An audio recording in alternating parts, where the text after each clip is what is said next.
So বন্ধুরা, tree হাউসে যাদের শখ আছে থাকার, তারা এখানে এসে আরামসে থাকতে পারে। কলকাতায় এত কাছে যে ভাবাই যায়। দারুণভাবে বানানো ট্রি হাউস। দেখো কি সুন্দর ডাইনিং স্পেসটা। বাবা এতক্ষণ পর ফাঁকা রাস্তা পেলাম, দুপাশ দিয়ে ক্ষেত, কি সুন্দর লাগে না? সো বন্ধুরা, পৌঁছে গেছি আমাদের ফাইনাল ডেস্টিনেশনে, the tree house. Good morning বন্ধুরা, তো তোমাদের সবাইকে স্বাগত জানাই আমার আরেকটা নতুন ব্লগে। তো এখন মোটামুটি বাজে হচ্ছে 8:30, মানে 8:22, আর আজকে হচ্ছে 23 ফেব্রুয়ারি। বন্ধুরা, তোমরা তো থাম্বনেল দেখে বুঝতেই পেরে গেছো যে আমি কোথায় যাচ্ছি। আমি যাচ্ছি হচ্ছে আরামবাগের ট্রি হাউস, আর এটা মাত্র আমাদের বাড়ির থেকে মোটামুটি 90 কিলোমিটার। তো এরকম একটা জায়গায় এক্সপিরিয়েন্স করে আসি আর তোমাদেরকেও দেখাই যে জায়গাটা কেমন। তো তোমরাও পারলে এরকম একটা জায়গায় গিয়ে ঘুরে আসতে পারো, ডে রাইডও করতে পারো, আবার ওয়ান নাইট থাকতেও পারো। তো আমি তো ডে রাইডই করছি, আজকেই যাবো, আজকেই চলে আসবো। আর এই ট্রিপে, এই রাইডে, ট্রিপ তো করবো না, এই রাইডে আমি একাই যাচ্ছি। মোটামুটি এখন রাইড আমি একাই করব। একা করলে অনেক সুবিধাও আছে, আবার অনেক অসুবিধাও আছে। তো যাই হোক, তো এখন থেকে আমি একাই মোটামুটি রাইড করব। এরপরে আবার আর একটা ট্রিপের প্ল্যান করছি আমি। এটা তো ডে হলো, ওয়ান ডে রাইড। এটা আর একটা ট্রিপের প্ল্যান করছি, যেটা 2 রাত্রি হয়তো থাকবো, কিন্তু কোথায় যাব সেটা নেক্সট ব্লগেই তোমরা জানতে পারবে। তো উঠে পড়েছি বাইপাসে। আজকের রুটটা একটু অন্য নিচ্ছি, সবসময় তো আমি সেকেন্ড হুগলি ব্রিজ দিয়েই যাই। তো আজকে আমি যাব হচ্ছে বালি ব্রিজ, মানে দক্ষিণেশ্বর হয়ে যাব। সবসময় একই রাস্তায় গিয়ে গিয়ে বোর হয়ে গেছি। এখন গোপ্রোটাকে একটু অফ করি, পরে অন করি, ট্রাফিক দেখিয়ে লাভ কি। সো বন্ধুরা, পৌঁছে গেছি এখন আমি বেলগুড়ি এক্সপ্রেসওয়ে। এখান থেকে সোজা যাব দক্ষিণেশ্বর, বালি ব্রিজ পেরিয়ে তারপরে হাইওয়েতে গিয়ে উঠবো। একদমই অন্য রুটেই যাচ্ছি। আর সবথেকে বড় কথা, এই আশেপাশে যে দোকানগুলো ছিল না, সব উঠিয়ে দিয়েছে দেখো বেলগুড়ি এক্সপ্রেসওয়েতে। একদিকে ভালো করেছে, কেন কি গাড়িগুলো এসে দাঁড়াতো আর এই জায়গাটা জ্যাম হয়ে যেত একদম। সো পৌঁছে গেছি দক্ষিণেশ্বর, এখন বালি ব্রিজ পেরোবো। আর অ্যাকচুয়ালি কী বলতো, ব্লগে আজকাল আমি রাস্তা বেশি দেখাতে চাই না। হ্যাঁ, রাস্তা দেখালে বোরই লাগে। মোটামুটি তো সবাই রাস্তায় এসব চেনে, আর কি আর রাস্তা দেখাবো যে এই রাস্তা দিয়ে চলো, ওই রাস্তা দিয়ে চলো।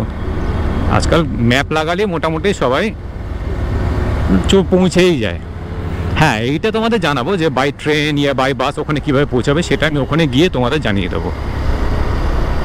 তো অনেকদিন পর আমি বালি ব্রিজ পেরোচ্ছি। জয় মা কালী, ভালোভাবে যেন যাই, ভালোভাবে যেন আসি। আর এবার থেকে ব্লগ যেন সবাই দেখে, সবাই সাবস্ক্রাইব করে।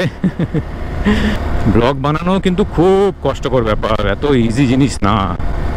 আমি তো দেখছি, ইটস নট জোক। আর কন্টিনিউ করাটা সব থেকে বেশি কঠিন।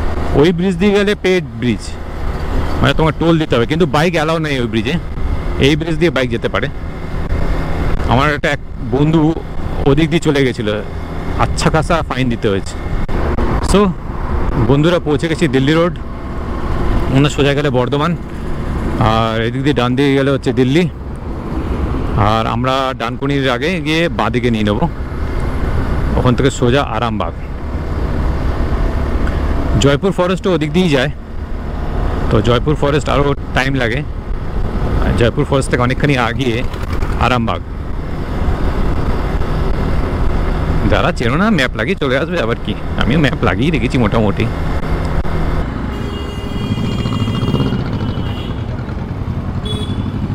এই ডানকুনির থেকে লেফট সাইড নিয়ে নিলাম।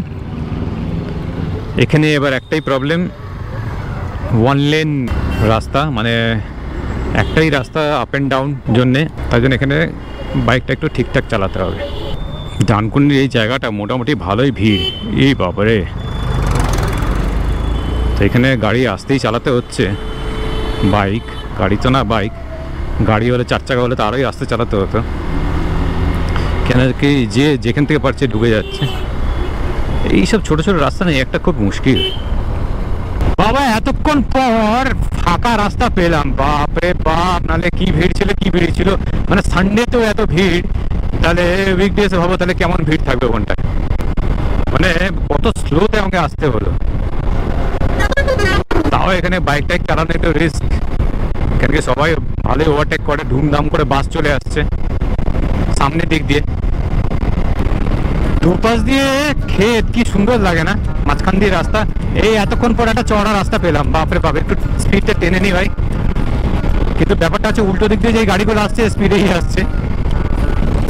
দেহের ভিতর নদী আছে, সেই নদীতে বন্ডে গেছে, 6 জন তার গুণ এনেছে, 6 জন তার গুণ। তো এই জায়গাটা আরামবাগ বাজার, পুরোটাই আরামবাগের মার্কেট। এখানে আবার রেড সিগন্যাল, লরির খুবই মানে জ্বালাতন এই রাস্তায়, সরু রাস্তায় যদি লরি এত যাতায়াত করে না, খুব মুশকিল হয় বাইক চালাতে, বাইক গাড়ি চালানো খুবই মুশকিল হয়ে যায়। আচ্ছা, এই বাঁ দিকের রাস্তাটা, বাবা এই রাস্তাটাই তো, ইয়েস, এটা তো পুরো সরু রাস্তা হয়ে গেল। বাহ, রাস্তাটা বেশ ভালো তো। এত কষ্ট করে আসাটা, জায়গাটা দেখো এখন, অসাধারণ লাগছে জায়গাটা। বাহ বাবা, সরু রাস্তা, দুপাশে এত গাছ, বাহ। চিত্ত এরকম করে কি নিচে নামতে হবে? তাহলে তো বাইক নামাবো কোথার থেকে, তাহলে তো চাপ হয়ে যাবে।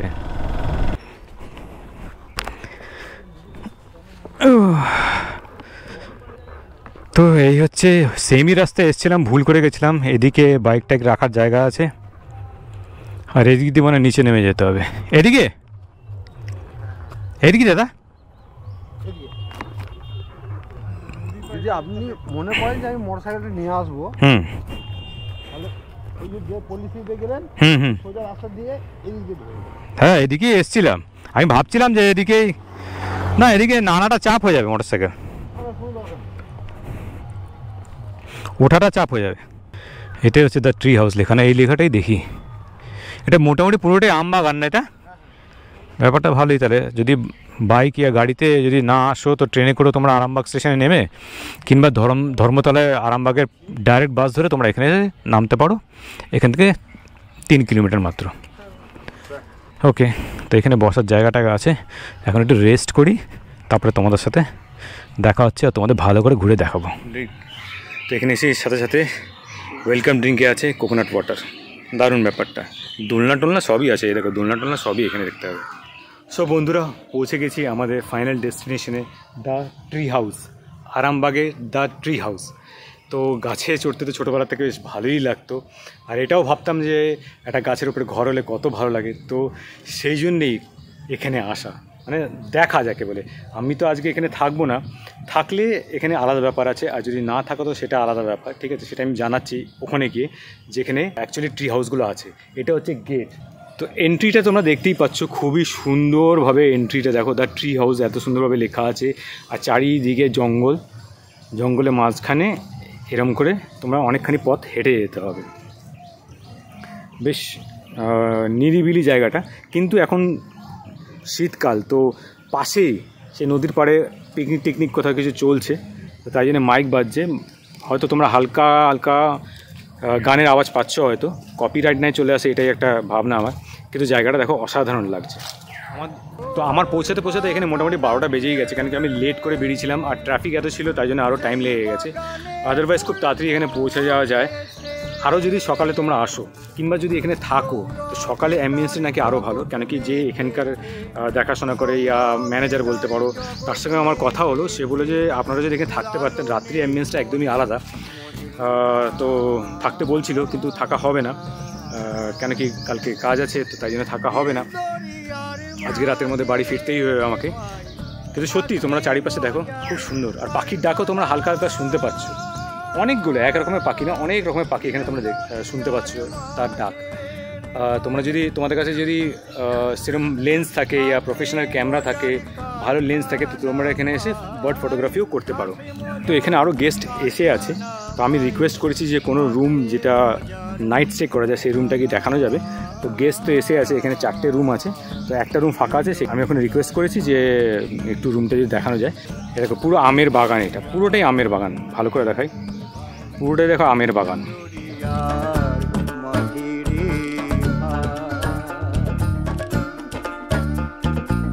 কি সুন্দর ট্রি হাউস। দারুণভাবে বানানো ট্রি হাউস। সূর্যটা অপোজিটে আছে বলে কালো কালো দেখাচ্ছে। এরকম করে সারি সারি ট্রি হাউসগুলো দেওয়া আছে। এখানে 3টে ট্রি হাউস, 1 2 3, 3টে ট্রি হাউস আর একটা ডাইনিং স্পেস। ডাইনিং স্পেসটা আমি ওপরে গিয়ে দেখাচ্ছি। আর এটা হচ্ছে ডাইনিং স্পেস। তো চলো ওপরে তোমাদের নিয়ে যাই, ওপরে গিয়ে দেখাই যে কী কী আছে, কীরকম দেখতে। তো চলো তোমাদের ডাইনিং স্পেসটা দেখাই। দেখো কী সুন্দর ডাইনিং স্পেসটা, অপূর্ব লাগছে, চারিদিকে গ্লাস, খুব সুন্দর। আর এইটা দেখো মাঝখান দিয়ে এই গাছটা বেরিয়েছে, এটা মাঝখানের গাছটা কাটেনি, এটাকে পুরোটাই এমনভাবে তৈরি করা। এই ট্রি হাউসটা দেখো খুব সুন্দরভাবে ট্রি হাউসটা তৈরি করা। এই দেখো এখান দিয়ে এরকম করে এটাকে বার করেছে গাছটাকে। আসল গাছটা হচ্ছে এইটা দেখতে পাচ্ছ, এই যে এই গাছটা। উপরে পাকা টাকা, এখানে এসি একদম সব কিছু আছে। এখানে বড় টিভি রাখা আছে, ঠিক আছে, প্লাস ডিভিডি প্লেয়ার রাখা আছে। এখানে কয়েকটা ডিভিডি রাখাও আছে, সিনেমা টিনেমা ইয়া কিছু বইপত্র অনেক কিছু আছে। এখানে এসে বসে পড়তে পারো তোমরা, বক্স টক্স গান টান সবই এখানে শুনতে পারো। যেরকম আজকে আমি এসেছি, সেরকম যদি 1 ডের জন্য এখানে কেউ আসতে চাও তাদের জন্য এই রুমটা মানে এই ডাইনিং স্পেসটা, বৈঠকখানা যাকে বলে। এখানে টয়লেটও দেখিয়ে দিই, টয়লেট সবই আছে, পরিষ্কার একদম টয়লেট, ছোট্ট টয়লেট বাট পরিষ্কার পরিচ্ছন্ন টয়লেট সব কিছু দেওয়া আছে। আমি এসেছি একদিনের জন্যে, তো একদিনের কস্ট পার হেড পড়ছে হচ্ছে 1200 টাকা। ওর মধ্যে থাকবে হচ্ছে ব্রেকফাস্ট অ্যান্ড লাঞ্চ। তো এটাই একটু কস্টলি লাগলো আমার, এটা একটু কম করলে আই থিঙ্ক 1 ডে যারা আসতে চায়, একদিনের জন্য যদি কেউ আসতে চায় তারা বেশি করে আসবে। কিন্তু যদি এখানে তোমরা থাকতে চাও তো ওরম ট্রি হাউস, এই পাশে যেরকম ট্রি হাউস দেখতে পাচ্ছ এগুলো হচ্ছে থাকার জন্য। তো ওখানে থাকার জন্য 2000 পার হেড। তো এর মধ্যে থাকবে হচ্ছে সকালে breakfast, lunch and dinner, per head কিন্তু 2000। তো ওইটা তবুও আমি মেনে নিলাম, কিন্তু 1200 টাকা জাস্ট এসে এখানে বসা খাওয়া দাওয়া, ওই জন্য একটু এই জিনিসটা আমি অনেস্টলি বলছি আমার কাছে একটু বেশি লাগলো। তোমরা চাইলে আসতে পারো, কোনো চাপ নেই তাতে। চলো তোমাদের একবার রুমগুলো দেখাতে পারি যে এখানে তোমরা থাকতে পারো যদি এসে নাইট স্টে করতে চাও। দেখি ওরা দেখাতে পারে কি। তোমরা যে ডাইনিং হলে বসে না খেতে চাও, এখানেও বসে আরামসে খেতে পারো, খুবই সুন্দর। পেছনেই নদী, এত সুন্দর রোদ্দুর পড়ছে। হ্যাঁ, গরমকালে একটু গরম লাগবে, বাট শীতকালের জন্য খুবই পারফেক্ট জায়গা এটা। আর এখানে হচ্ছে দোলনা, তোমরা এসে বেশ দোলনাও ঝুলতে পারো।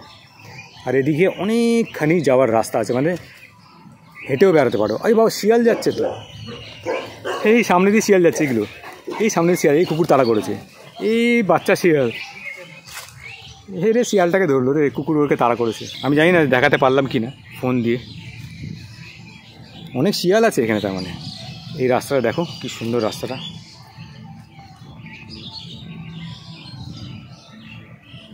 সারি সারি আম গাছ।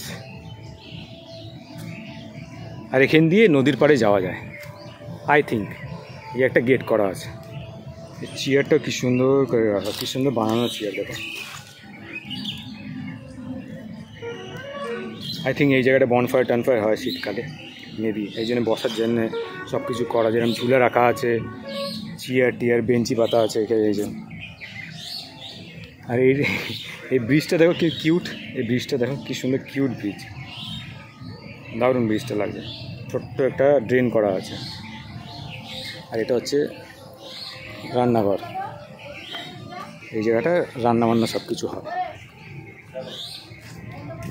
তো এখন যাচ্ছি ভেতরের রুমটা দেখতে, কেমন জায়গাটা, কেমন স্পেস আছে, কজন থাকা যায়। যে ভাই আমাকে দেখাবে। ভাই তোমার নাম কি? হ্যাঁ, সুদীপ পণ্ডিত। সুদীপ পণ্ডিত, এখানেই থাকো তুমি? আচ্ছা, তো ভাই দেখাবে এখন। জাস্ট আমি কিন্তু থাকবো না আজকে এখানে, জাস্ট আমি তোমাদের দেখাতে চাইছি, যারা আমার ব্লগ দেখছো ইয়া যারা আমার ব্লগ দেখতে ভালোবাসো তাদেরকে। তোমরা ডিসাইড করে আসতে পারো, এখানে এসে ঘুরতে পারো। ভাই নিয়ে যাচ্ছে।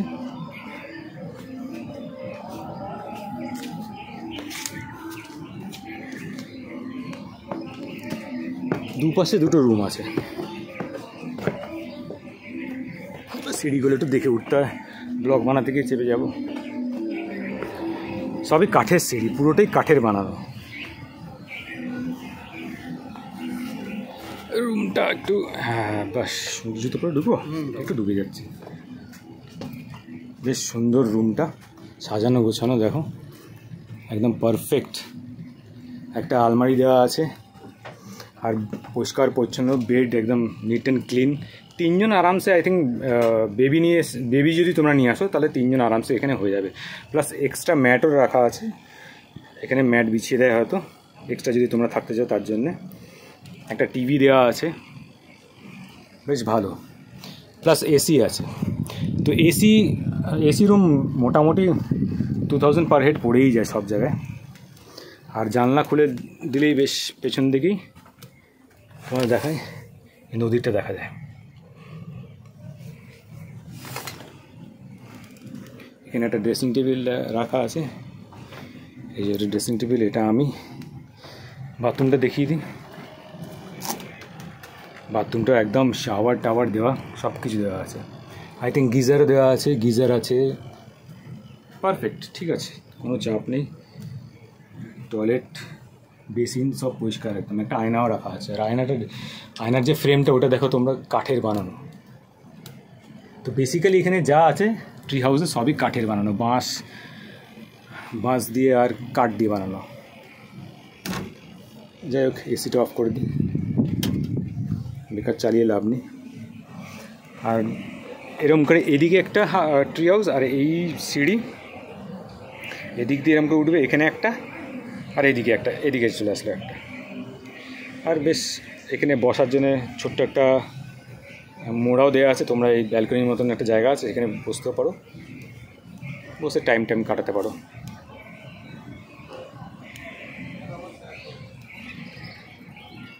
সো বন্ধুরা, ট্রি হাউসের যাদের শখ আছে থাকার, তারা এখানে এসে আরামসে থাকতে পারে। কলকাতায় এত কাছে যে ভাবাই যায়। এইটা অনেক দিন আগে ওপেনিং হয়েছে, আমি 1 বছর আগে জানতে পেরেছি। তখনই আমি ভেবেছিলাম যে এখানে এসে একবার ঘুরে যাব, তাই জন্যই এইবার সুযোগ পেয়েছি, তাই চলে এসেছি আমি। জায়গাটা ঠিকঠাকই আছে, কোনো চাপ নেই। আর একটু তো এইখানকার নাম্বার, লোকেশন সবই আমি ডেসক্রিপশন বক্সে দিয়ে দেবো। তোমরা ফোন করে এখানে বুকিং করে আসতে হয়। এমন না যে এখানে তোমরা ডাইরেক্ট চলে আসলে আর এখানে তোমাকে এন্ট্রি দিয়ে দেবে, তা না। তোমাকে আগে ফোন করতে হবে, ফোন করে বুক করে তারপরে তোমাকে এখানে আসতে হবে। কেন কি এখানে খাবারের অত খুব একটা ব্যবস্থা নেই। তো তোমাদের আগের থেকে ফোন করলে ওরা জানতে পারবে যে হ্যাঁ এত লোক আসছে, তার মতন খাবার বানানো হবে। সেই জন্য বুকিং তোমাদের করেই আসতে হবে। তো যা ডিটেলস আছে, যা কিছু আছে সবই আমি মোটামুটি ডেসক্রিপশন বক্সে দিয়ে দেবো, তোমরা ওখান থেকে দেখে নেবে। আর ফোন নম্বর দিয়ে দেবো, ডাইরেক্ট কল করে তোমরা অনলাইন পেমেন্ট করে চলে আসতে পারো। হ্যাঁ, আর একটা জিনিস বলে দিই তোমাদের, ইম্পর্টেন্ট জিনিস, যে এখানে এসে কিন্তু মোটামুটি ক্যাশই দিতে হয়। মানে হাফ ওখানে অনলাইন করে পে করে আসলে, আর এখানে যখন আসবে তখন তোমরা এখানে মোটামুটি ক্যাশই দেবে, ঠিক আছে? সেটা খেয়াল করে এখানে এসো। তো লাঞ্চ তো এখন একটু পরেই করবো, কেন কি জাস্ট আমরা 12টার সময় এসেছি, তখনই আমি ব্রেকফাস্ট করেছিলাম। তো ব্রেকফাস্টে খেয়েছিলাম হচ্ছে লুচি, ডিম সিদ্ধ, তরকারি, মিষ্টি ছিল। তো অত কিছু খাইনি, খালি 2টো লুচি খেয়েছিলাম আর একটা ডিম সিদ্ধ খেলাম। তো তখন 12টা বেজে গেছে, বেশি কিছু খেলাম না, কেন কি একটু পরেই লাঞ্চ করবো। তো লাঞ্চে কী আছে সেটা তোমাদের একবার দেখিয়ে দেবো। তো চলো, ততক্ষণ তোমরা কিছু সিনেম্যাটিক ভিডিও এনজয় করো উইথ গুড মিউজিক।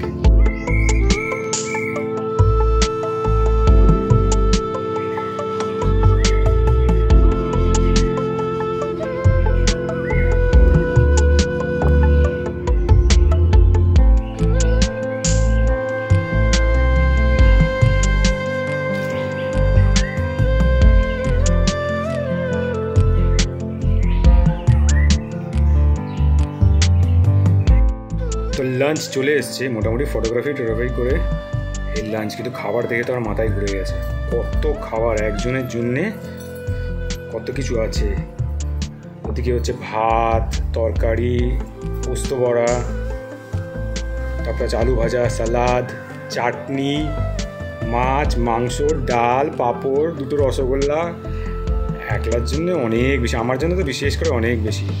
দুপুরের খাবারটা খেয়ে তারপর একটু রেস্ট নিয়ে তারপরে আমি গেলাম নদীর পাড়ের দিকে। এখানে প্রথমে বাইক নামাতে আমি ভয় পাচ্ছিলাম, তো গিয়ে আবার বাইক নামালাম। বাইক নামিয়ে ফটোশ্যুট করলাম, অনেকগুলো বাইকে বসে ফটোশ্যুট করলাম। জায়গাটা দারুণ লাগছিলো, তাই জন্য আমি সবাইকে জিজ্ঞেস করলাম যে এখানে বাইক আনা যাবে। সবাই বলে হ্যাঁ আনা যাবে। এনে তো নিলাম, কিন্তু তোলাটা আই থিঙ্ক মুশকিল হবে। তো এখন আমি যাচ্ছি নদীর পাড়ে। তো চলো তোমাদের নদীর পাড়টা দেখাই। নদীর পাড়ে তো দেখে মনে হচ্ছে খুব একটা পরিষ্কার পরিচ্ছন্ন নয়। প্রবলেম তো এটাই আমাদের সব জায়গায়, যে পরিষ্কার রাখাটাই একটা বড় প্রবলেম আমাদের এই পশ্চিমবাংলা বলো ইয়া ভারতবর্ষ বলো। যাই হোক, তো চলো তোমাদের নদীর পাড়টা দেখাই একটু। জল টল নেই, বর্ষাকাল হলে বললো যে এখানে জল টল হয়, বাদ বাকি এখন তো শুকনোই পুরোটাই মনে হচ্ছে। শীতকাল আর কতখানি জল হবে। চলো, এই যে ব্রিজটা, এই ব্রিজের সাইড দিয়েই আমরা এসেছি। বেশি দূরে গিয়ে লাভ আছে কি জানি না, পাখি প্রচুর আছে।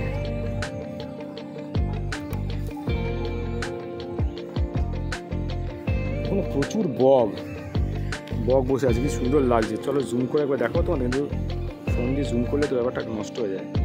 এই দেখো অনেকগুলো বক বসে আছে। জানি না, পাখির ব্যাপারে আমি খুব একটা নলেজ নেই, ওটা বক কিনা আমি জানি না। পানকৌড়িও আছে দেখতে পাচ্ছি, দেখতে ভালো লাগছে। চুপচাপ ওখানে ওরা সব দাঁড়িয়ে আছে, বসে কি আছে, দাঁড়িয়ে আছে। এই হচ্ছে নদীর পাড়, জল বলতে নেই একেবারে। তো মোটামুটি লাঞ্চ করে একটু রেস্ট নিয়ে ফটো তুলতে আর রিল বানাতে বানাতেই অনেকখানি টাইম চলে গেছিলো। তো এখন বেরোনোর টাইম হয়ে গেছে, মোটামুটি সূর্য অস্ত হয়ে গেছে, বাড়ি ফিরতে ফিরতে রাত হয়ে যাবে। দাদা আসলাম তাহলে, আসলাম দাদা, খুব ভালো লাগলো। ঠিক আছে, আমরা এখন বেরোই তাহলে। সবথেকে বড়ো কথা হচ্ছে এখানে আমি প্রথমবার বাইক আনিনি, আনতে ভয় পাচ্ছিলাম, কেন কি অনেকখানি মানে ঢালান। এবার আমি বাইকটা চড়াবো, তোমরা দেখো, কেন কি তখন তো মোটামুটি হেঁটেই এসেছি। তো চলো বন্ধুরা, তোমাদের দেখাই কোন জায়গায় দিয়ে উঠতে হবে, দেখি চেষ্টা করে উঠতে পারবো কি পারবো না। এইসব রাস্তা দিয়ে হেঁটে এসেছি।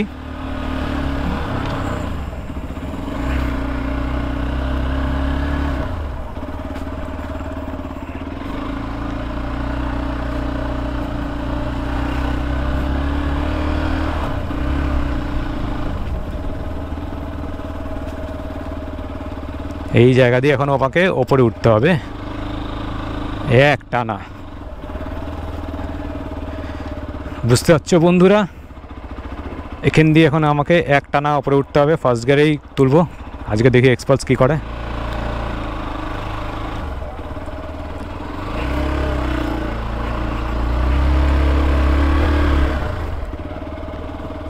হ্যাঁ বাস, একবারই উঠে গেছি। হ্যাঁ, তো তোমরা এই জায়গায় এসেই, আমি কিন্তু গুগলটা আমাদের দেখিয়েছিল যে এখানেই আশেপাশে কোথাও আছে, তো আমরা কনফিউজ হয়ে গিয়ে আগে চলে গেছিলাম। তো এই জায়গাতেই তোমরা নেমে এরকম করে যেতে পারো, এই জায়গাটা দিয়ে। এখানে এসে যদি কনফিউজ হয়ে যাও, তো আমি যে নাম্বার দিয়ে দেবো সেই নাম্বারে তোমরা ফোন করে দিও। সো বন্ধুরা, আর রাস্তা দেখিয়ে তো লাভ নেই, তো আমি ব্লগটা এখানে এন্ড করলাম। আবার দেখা হবে নেক্সট ব্লগে, ততদিন টাটা বাই বাই। চলো টাটা টাটা।